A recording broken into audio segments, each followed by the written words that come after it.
Hey, I'm Dr. Brian McKay, Core Health Darien. I want to talk to you today about shoulder pain, and specifically frozen shoulder, also known as adhesive capsulitis.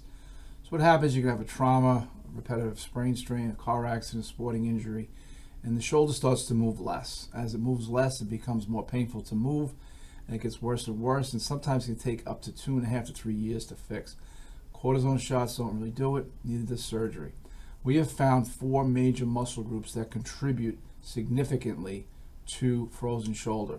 The first one is the lat. The lat is responsible with the teres major and the pec major in a lot of upper extremity movements. You can see how big a muscle it really is.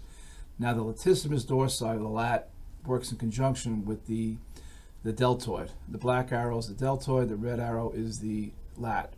And these muscles work opposite each other, and when they go short and become shortened, it's going to cause a painful response. Now, in addition to that, we also have the supraspinatus and the subscapularis as other muscles that work in conjunction, and we find these muscles to be weak. So by strengthening these 2 muscles, we help. And we use a thing called radial pulse shock wave therapy. Very effective for breaking up adhesions and getting that shoulder to move pain-free again. Core Health Darien has been using this for several years now with a lot of great success. And if you have shoulder pain, you may want to give us a call, 656-3636, 656-3636.